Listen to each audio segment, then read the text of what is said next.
We begin with the coronavirus death toll in New York State, which has now surpassed 10,000 people. 671 New Yorkers died on Sunday, which is about 100 less than the day before. The state continues to edge closer to 200,000 virus cases as the dizzying death rate and hospitalizations trend downward. Governor Andrew Cuomo says the worst of this nightmare might be over, but will never be forgotten.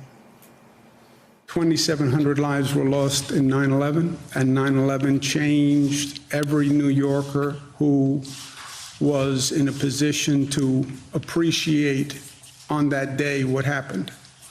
And the number of lives lost was horrific after 9/11, and the grief was horrific. And we are at 10,000 deaths. We can control the spread.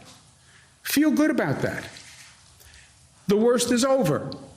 Yeah, if we continue to be smart going forward, because remember, we have the hand on that valve. You turn that valve too fast, you'll see that number jump right back. We're going to be talking to Governor Cuomo in a little bit this morning. But Willie, these counts are wildly inaccurate. You had Dr. Gottlieb tell Rich Lowry that our numbers are just as inaccurate as China's, maybe less so, because we don't have community-wide testing. So the numbers are wildly low when you look at the infections. But from what I've heard, talking to healthcare officials, talking to New Yorkers, talking to reporters on this story, they all say the same thing. The death count is also dramatically undercounted because so many people are just dying in their homes that never get to the hospital, that don't want to go into the hospital. And we will never know. People can't get tested. We will never know how many people are dying and have died from this disease. Without question. Talk to any doctor in any city and they will tell you exactly what you just said, Joe, which is that, first of all, you and I both know people who've had it, but didn't get tested either because they couldn't get a test or they didn't want to waste a test on themselves when they knew sitting in their homes that they had it and they just wrote it out. So we know without testing, the numbers are exponentially higher. And also, as you say, the number of deaths, people who've been told not to go to the hospital, people who can't go to the hospital because they weren't showing certain signs, stayed home and died at home. We know that's something that they're looking at in New York in terms of the total number of deaths. And until we have testing, nationwide testing, we will never know. We will never know how many people have this. We will never be able to begin to get our arms around it. And we are nowhere close, as the president boasts about having the most raw number of tests in the world. Yes, 2 million or so.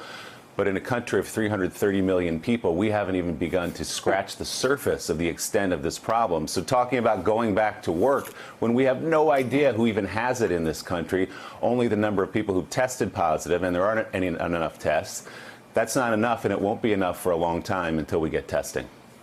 You know, John Heilman, I don't know if as a young child you ever put your hand on a hot stove, but I can tell you, for young children who do you still do that? Perhaps you still do that.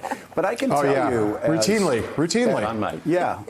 In fact, that's why you're in the kitchen right now, because you just do it during the breaks, just to make yourself feel alive. But anyway, as a young child who sticks their hand on a hot stove, most learn that apparently is not the case with some Trumpists in the media who are trying to hawk their books or want people who are a member of the most extreme elements of the Trump cult to go to their websites or whatever. Because a lot of the mistakes that these Trump apologists were making throughout January and February and March, saying that this was all overrated and the coverage was a hoax, or who was saying it's just like a flu, they stopped saying that, right? But when suddenly people started dying the way they started to die, they took their hand off the hot stove. We've been through a horrendous 2 or 3 weeks. Now some of them are starting to put their hands on the hot stove again. Some of the very people, I don't even mention their names because I don't want to promote them, but they used to be important voices on the right. Some of them even worked in the Reagan administration. Now they're going back to the whole yarn that, oh, it's just the flu. It's just the flu. I wish that all of these White House people and all of the Trump people that say it's just a flu, I'd love for them, if they really feel that way, to get all their family and all of their loved ones together. They can throw a huge party in a barn. They can invite 1,000 other people and film it if they really believe that. Of course, they're not going to do that, and I don't want them to do that because I actually care about whether Americans live or die from this coronavirus. Right. But it's hard for me, after all we've been through, to listen to somebody that used to have a shred of respect on the right say this is nothing more than the flu. And they're going back to that now. And they're starting to say, oh, see, look, it's not 2 million deaths. It's not 100,000 deaths. It's 60,000 deaths. Well, of course, that's the first wave. We don't know how many deaths will be. But this is not the flu. 25 people are dying here. And, you know, veterans are getting wiped out there. And 600 Navy shipmates on the Roosevelt have it. This is a pandemic, and yet they keep going back for more. Some of them on the same media outlets that got in trouble for lying to old people, to senior citizens, to the infirmed the first time around. Right. It's sick and pathological, Joe, and, you know, we've seen it all throughout the Trump era, but the consequences were not as great as they are now. And I think it's one of the things that we have to really be concerned about right now, a combination of things. One of them is that, you know, if it is the case that we end up with the estimates turn out to be right, that in this wave at least, that we only end up with 60,000 deaths instead of 100,000 deaths or 200,000 deaths. The missing link there is that the reason that will have happened is because of the extreme social distancing measures that were put in place.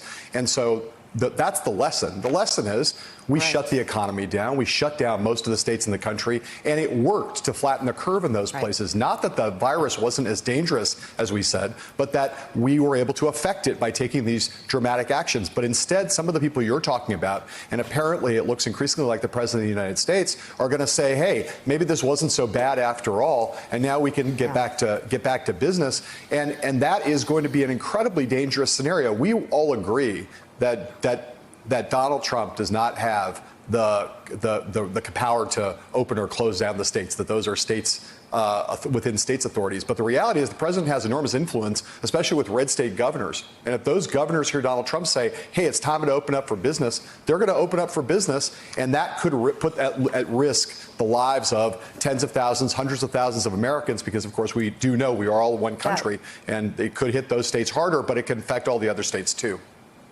Absolutely. Well, and Mika, could not only put those people's lives at risk, and it will. It will. And as we heard yesterday, not just on the coasts, but in heartland America, where for the most part in some rural communities, people are older and their healthcare systems are not as good because the funding has been gutted from Washington over the past 5 years. But Mika, also the second part of that is the economy. I'm scared to death for small business owners who were told, okay, now you can open up your store. Ugh. Then the second wave comes. That would be hard to survive. And they get hammered. I don't know a single doctor that doesn't say some second wave is coming in the fall. Right. We don't know how big it's going to be.